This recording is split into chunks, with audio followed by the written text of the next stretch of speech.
Welcome to Historic Center Market in Wheeling, West Virginia, a historic landmark that predates the construction of Chaplain House.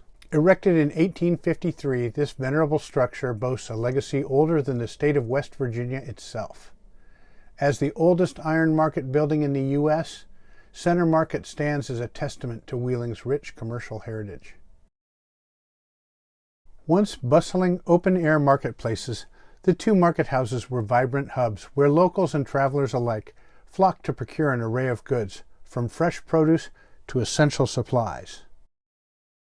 In its heyday, with the National Road, B&O Railroad's terminus, and the Wheeling Suspension Bridge all intersecting here to speed transportation of travelers and goods to and across the Ohio River, Wheeling was hailed as the gateway to the West.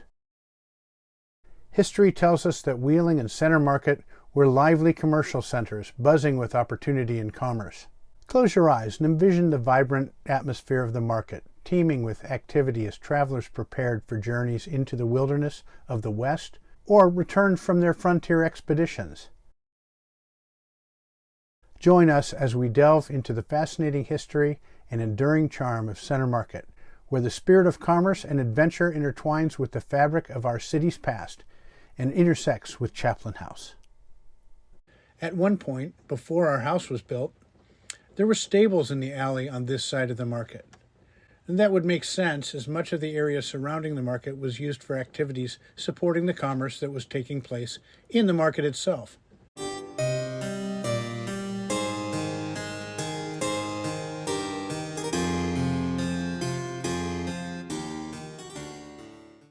Welcome.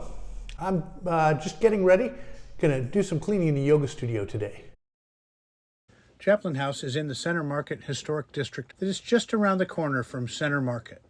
This 10-foot by 20-foot room next to our garage, with a separate entry that faces the sidewalk.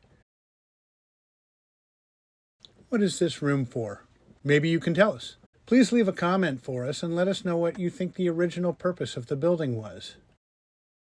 When we first bought the property, it was empty, dirty, and abandoned, and it had no obvious purpose. Having no idea how we would use it ourselves, Sissy started to call the building the yoga studio.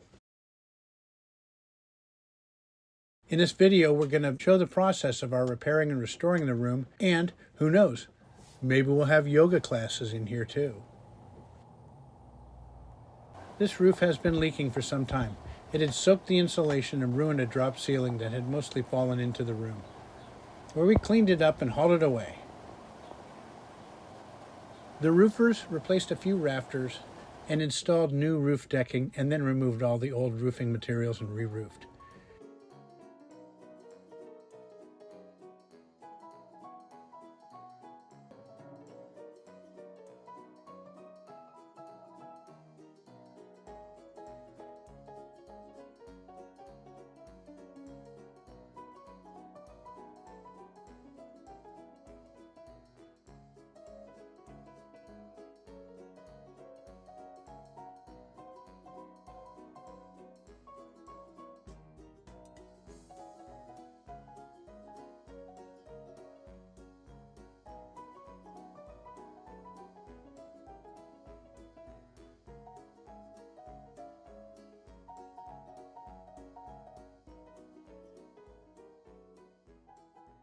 As you can see, this flat roof is slightly sloped and allows the rain to run off into a downpipe that removes the water into the alley behind the house.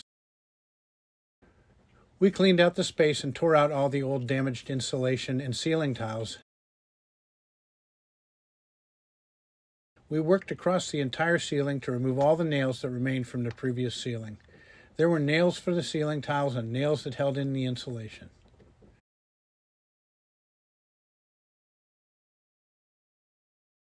Since we were initially unsure of what type of ceiling we would be installing, we originally left the 1x2 strips that the ceiling tiles were attached to. But ultimately we decided to do away with those too.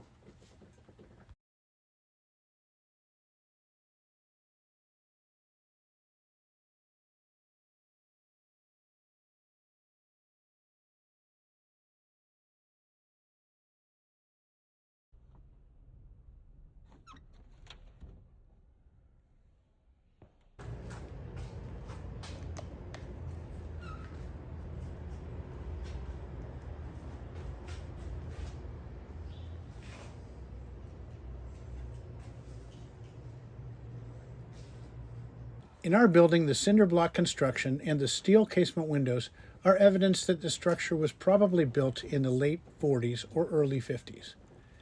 In case you were wondering, the restoration and preservation of these casement windows qualifies for historic tax credits at both the federal and state level, since they are appropriate to the period.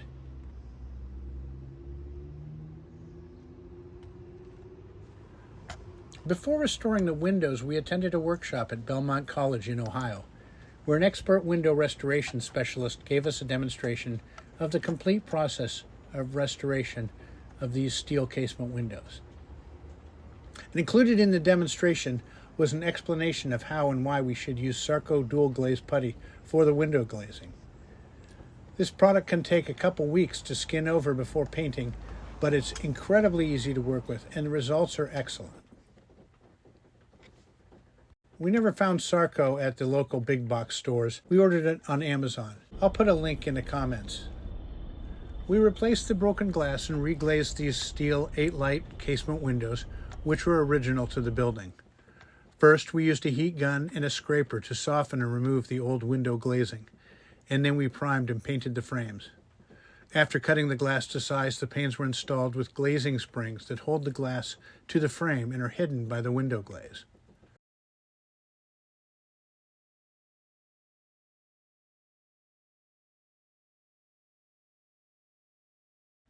We purchased these glass panes from a local window and glass company. Some of the panes were a little large for the casement windows, so I cut them down. After scoring the glass, I used the handle of the glass cutter to tap the pane along the score until a distinct line began to run along the glass where it had been scored. And then I snapped the glass along the cut. I wish I had invested in a true set of glass-running pliers. I'm pretty sure they would have made the job easier. As it was, I used a tile nipper, and that got the job done, eventually.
And once the glaze had been allowed to skin over, we then painted the glaze to match the windows. If you like this video, please consider liking and sharing and subscribing to the channel. Your support really helps the channel and really means a lot to us. 249. 250. Oh.